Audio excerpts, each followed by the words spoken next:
Online courses can differ significantly from traditional classroom courses.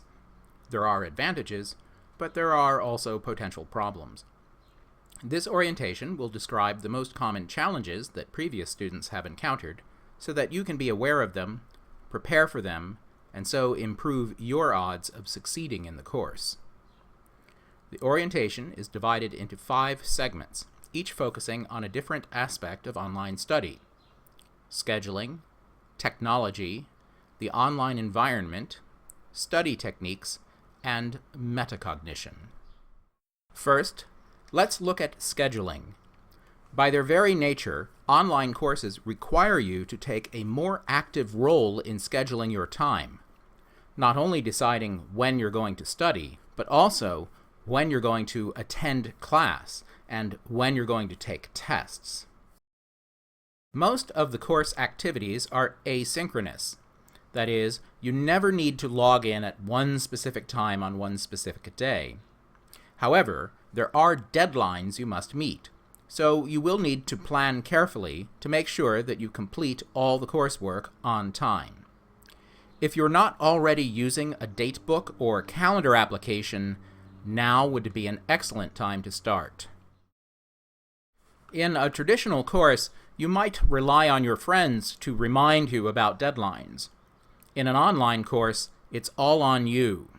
So, enter course deadlines into your calendar.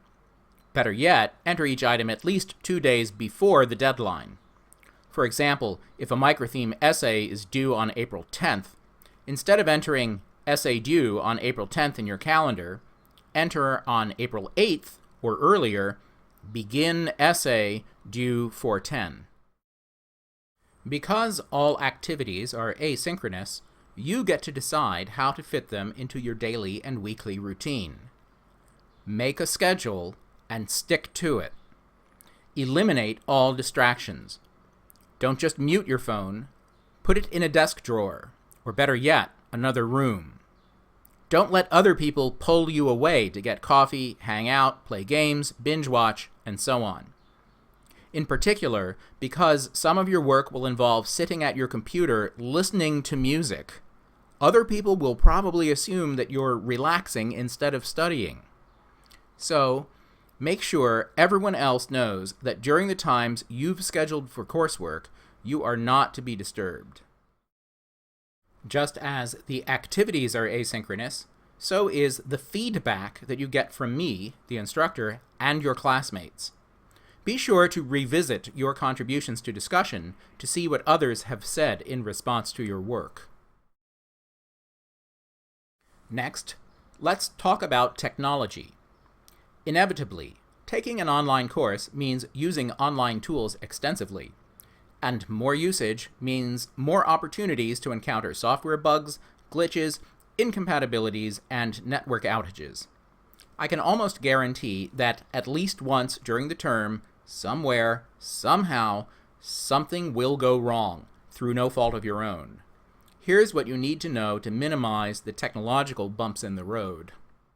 First, make sure you're running the latest version of your browser, and make sure you have installed its Adobe Flash plugin, which is necessary to run the application VoiceThread, which we will use for video discussion threads. If Blackboard Learn isn't cooperating with your browser, try switching to Mozilla Firefox, which is the officially supported browser for Blackboard Learn.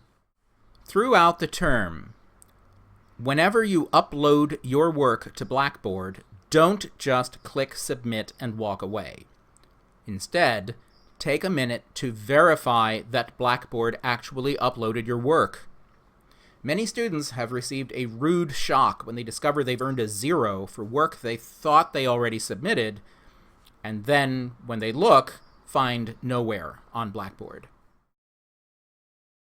As you write and revise microtheme essays, you will need to provide clear feedback to other members of your team.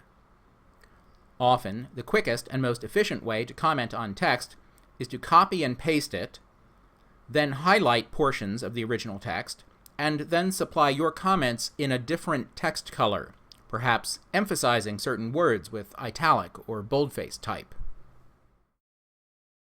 In general, if you encounter a technical problem, please notify me immediately so that we can find a suitable workaround. In particular, if you are taking a test and an audio file won't play, grab a screenshot and immediately move on to the next question. Then, after you complete the test, email the screenshot to me so that we can arrange another way for you to hear that audio and answer that test question. Next, let's talk about the online environment. More so than traditional face-to-face instruction, any online course relies heavily on written communication, including text-based test questions and email announcements, but most of all, in the text-based asynchronous discussion threads that take the place of real-time oral discussion in a classroom.